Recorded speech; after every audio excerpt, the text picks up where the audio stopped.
En febrero de 2025, una noticia sensacional recorrió el mundo. En Egipto se había producido el descubrimiento del siglo. La búsqueda polaca de la tumba intacta del faraón Tutmosis II parecía finalmente haber culminado con un éxito rotundo. El hallazgo fue comparado de inmediato con el de la tumba de Tutankamón, y la prensa mundial se hizo eco de la historia durante días. Pero, ¿y si todo fuera una elaborada farsa? Pronto surgieron voces que afirmaban que la tumba no pertenecía en absoluto a Tutmosis II. No sería una sorpresa. La momia del faraón ya había sido encontrada en 1881, en un lugar completamente distinto. Tutmosis II, un rey de destino aciago que murió hace más de 3000 años, sigue generando una agitación extraordinaria. La Autoridad de Antigüedades de Egipto anunció el descubrimiento como el de la primera tumba real magnífica en 100 años. Sin embargo, al contrastar los hechos, la realidad se impone. La tumba abierta en febrero no era magnífica, ni contenía una auténtica momia real. La supuesta sensación se desvanecía, revelándose como una declaración enormemente exagerada. Los críticos sospechan de un desesperado intento del gobierno egipcio por atraer la atención internacional y reavivar el turismo. La egiptología, al parecer, ha perdido parte de su antiguo encanto. Durante los últimos 10 años, los hallazgos de verdadero valor han sido prácticamente inexistentes. Las tumbas descubiertas, a menudo, ya habían sido violadas y vaciadas por saqueadores en la antigüedad. El misterio de Tutmosis II se asemeja a un thriller de suspense. Para desentrañarlo, debemos viajar en el tiempo hasta el año 1881. En una cámara de piedra oculta en Deir el-Bahari, una vasta necrópolis en la orilla occidental del Nilo, cerca de Luxor, unos saqueadores de tumbas se pusieron manos a la obra. Allí, donde tantos grandes de Egipto encontraron su descanso final, se toparon con algo inesperado. La cámara había sido abierta, pero por fortuna, las momias permanecían intactas. En aquella época, el valor de una momia auténtica era insignificante en el mercado. Los ladrones buscaban oro. Fue un golpe de suerte providencial para la ciencia, que pudo así preservar los cuerpos de algunos de los gobernantes más ilustres del antiguo Egipto. Hoy los saqueadores no dudarían en vender momias enteras en el mercado negro por miles de millones. Y en aquella cámara se encontraban los restos de faraones tan legendarios como Ramsés II, Seti I y Tutmosis I. Había una poderosa razón para que estos monarcas compartieran un último refugio tan insigne. El saqueo de tumbas es una tradición ancestral en Egipto. Ya en los últimos periodos dinásticos, los sacerdotes, temiendo la profanación de los lugares sagrados, se vieron obligados a trasladar las momias de sus tumbas originales. Así, los hombres que una vez gobernaron el mundo conocido fueron reunidos en un lugar seguro, aunque menos espectacular. Una cofradía de reyes en el exilio, reunidos no por linaje, sino por la desesperada necesidad de protección frente a la codicia de sus propios descendientes. De este modo, la historia se reescribe a sí misma. Un intento moderno de fabricar un descubrimiento revela una verdad mucho más antigua y profunda. La eterna lucha entre la santidad y la profanación, y el eco de unos sacerdotes anónimos, cuyo acto de fe salvó un capítulo crucial de la memoria humana. Su nombre no resuena con la misma fuerza que el de los grandes faraones, pero su momia, como la de ellos, también fue trasladada, escondida para la eternidad. Durante más de un siglo, una pregunta persistió en el desierto. ¿Dónde se encontraba el sepulcro original de Tutmosis II? Aunque su reinado fue breve y su impacto personal en el imperio modesto, su muerte desencadenó un cambio de poder sísmico. Su esposa, Hatshepsut, ascendería para convertirse en la primera mujer en gobernar el imperio, y lo haría con una maestría sin precedentes. Febrero de 2025. El momento finalmente parece haber llegado. En una ramificación lateral del Valle de los Reyes, los arqueólogos anuncian el descubrimiento de la anhelada tumba original de Tutmosis II.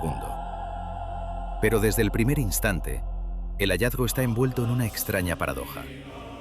La tumba se encuentra en un área reservada exclusivamente para las mujeres de la familia real. Una anomalía que arroja una densa sombra de dudas sobre su autenticidad. ¿Cómo llegaron los eruditos a semejante conclusión? Al parecer, en los primeros momentos del descubrimiento, 2 vasijas de arcilla emergieron del polvo de los siglos. En ellas, grabado con claridad, el nombre del rey. Su posición sugería que no eran simples ofrendas para una dama real, sino que pertenecían al propio ocupante de la tumba. En el interior, magníficos vestigios de pinturas murales. Pero nada más. Ni oro, ni joyas, ni insignias de poder. Ni momia, ni sarcófago. Ninguna otra inscripción, ninguna pista que ofrezca la prueba irrefutable de que este fue el lugar de descanso de un faraón. Tutmosis II gobernó Egipto durante un breve lapso, aproximadamente entre 1493 y 1479 antes de nuestra era. A pesar de ser el sucesor directo de Tutmosis I y el cuarto faraón de la poderosa XVIII dinastía, su figura palidece en los anales de la historia. Las sensacionales declaraciones de las autoridades quizás se justifiquen por su vínculo con una de las figuras más importantes de Egipto, su matrimonio con la gran Hatshepsut. La historia del traslado de su momia desde el Valle de los Reyes hasta el escondite de Deir el-Bahari es verosímil.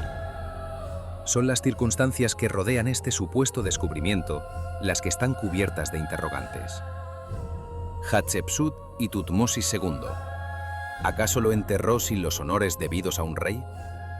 ¿Qué nos dice esta tumba vacía sobre su matrimonio, sobre el poder y la ambición? El sepulcro, hoy abierto a la investigación, atrajo la atención tras los primeros escaneos del subsuelo, precisamente por su lamentable estado de conservación. Ubicado en un lugar desfavorable, ha sufrido la implacable erosión del agua durante siglos. Las paredes, hoy porosas y frágiles, amenazan con ceder. Los frescos apenas han sobrevivido. Solo unos pocos fragmentos permiten vislumbrar un cielo que una vez fue de un azul intenso, salpicado de estrellas centelleantes pintadas por las manos de los artistas del antiguo Egipto. Un eco de la eternidad que nos recuerda que la historia no siempre se escribe en oro y jeroglíficos, sino también en el silencio de las tumbas vacías y en las preguntas que perduran a través de los milenios. Más allá de algunas vasijas de barro y un puñado de artefactos modestos, el ajuar funerario no revelaba nada especial. Por ello, el anuncio del descubrimiento de la primera gran tumba real en 100 años resuena como una broma cruel, dejando a incontables entusiastas de la egiptología con una amarga sensación de engaño. Durante décadas, la verdadera tumba de Tutmosis II fue objeto de intensa especulación y excavaciones infructuosas. Se teorizaba que su auténtico lugar de descanso podría yacer cerca del templo de Hatshepsut en Deir el-Bahari, o quizás en el remoto Valle de las Reinas. En el año 2023, se presentó una tumba identificada como el posible mausoleo del faraón. Sin embargo, el entusiasmo fue efímero. La tumba se encontraba en un estado deplorable, había sido saqueada en la antigüedad y carecía de cualquier hallazgo que pudiera considerarse remotamente espectacular. Ahora, voces críticas afirman que el hallazgo presentado en febrero del 25 es en realidad el mismo de 2023. ¿Están las autoridades de antigüedades orquestando una farsa? Muchos expertos sugieren que las autoridades egipcias inflan deliberadamente la importancia de descubrimientos menores. ¿El objetivo? Captar la atención de los medios de comunicación y atraer a nuevos patrocinadores para futuras investigaciones. Así, un hallazgo del año anterior recibe una nueva fecha y una nueva narrativa. Si esto resultara ser cierto, sería un grave error de cálculo, una mancha en la credibilidad de la institución. Que se magnificara un descubrimiento que no es nuevo y que quizás las autoridades supieran desde el principio que esta tumba anónima nunca perteneció a Tutmosis II, constituiría un engaño de proporciones mayúsculas.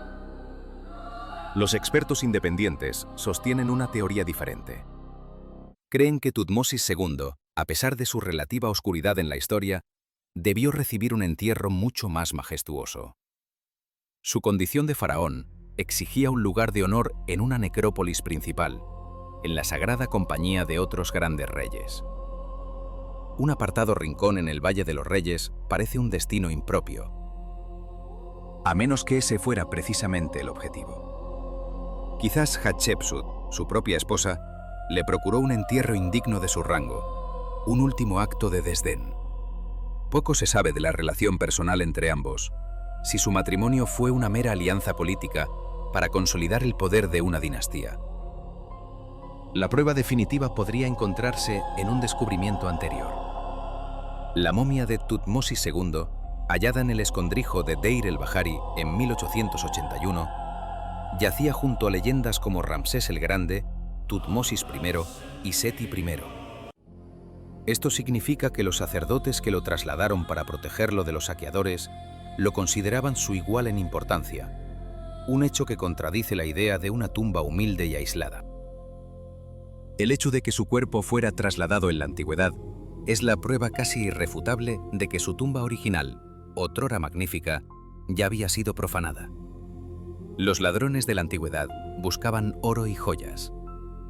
La pregunta que hoy flota en el aire es si la sed moderna de atención y financiación no está saqueando algo mucho más valioso: la propia verdad histórica.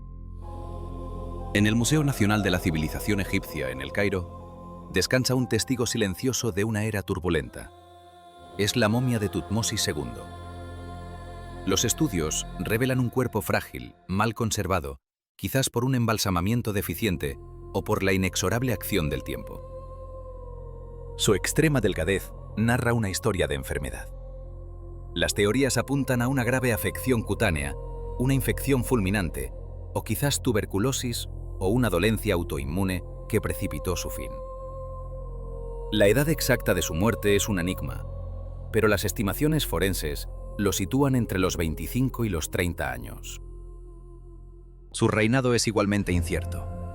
Algunos datos sugieren un breve mandato de apenas 3 o 4 años. Otros lo extienden hasta los 13. Su temprana muerte, sin embargo, no fue el final de una historia, sino el prólogo de una de las más extraordinarias de Egipto. Tras su fallecimiento, su esposa Hatshepsut se alzó con el poder en un audaz movimiento político, desplazando al heredero legítimo, el joven Tutmosis III. Tutmosis III no era hijo de la reina. Su madre había sido una concubina del desdichado faraón. La historia de Egipto, como un intrincado drama, nos recuerda que los hijos no siempre siguen los pasos de sus padres. Para comprender la magnitud de lo que estaba por suceder, debemos mirar una generación atrás, a Tutmosis I, padre de Tutmosis II y de Hatshepsut. Él fue uno de los más grandes estrategas del antiguo Egipto. Un gobernante de éxito que libró numerosas guerras, fortaleciendo el imperio y expandiendo sus fronteras con una clara demostración de fuerza militar. Su hijo, en cambio, fue un faraón defensivo, cuya presencia apenas dejó huella en los anales del país. Tras las victorias de su padre y la muerte de su hermano y esposo, Hatshepsut inauguró una era de esplendor. Su mirada se volvió hacia el interior. La política, la arquitectura y el comercio florecieron bajo su mando. Erigió edificios magníficos, como su templo mortuorio en Deir el-Bahari, una obra maestra tallada en la roca. Fomentó el arte, la cultura y las expediciones comerciales. Su gobierno, que según las crónicas duró entre 20 y 30 años, fue un periodo de inusitada prosperidad. Se convirtió en una de las pocas mujeres que lograron consolidarse como faraón. Para afianzar su autoridad, adoptó los atributos masculinos del poder y sabiamente nunca volvió a casarse. Se cree que tenía alrededor de 50 años cuando murió, probablemente por causas naturales. Pero la historia a menudo es escrita por los que vienen después. Tras la muerte de Hatshepsut, Tutmosis III, aquel niño al que le habían arrebatado el trono, inició una campaña sistemática para borrar la memoria de la reina. Destruyó muchos de sus monumentos e intentó eliminar su nombre de las listas reales. Un intento de reescribir el pasado y reclamar su lugar legítimo en la sucesión. Así el poder se desplaza entre la vida y la muerte, entre la ambición y el legado. La piedra, aunque rota, recuerda. Y la arena, aunque cubre los templos, no puede sepultar la verdad por completo. La historia nos enseña que el intento de borrar un nombre a menudo solo consigue grabarlo con más fuerza en la eternidad.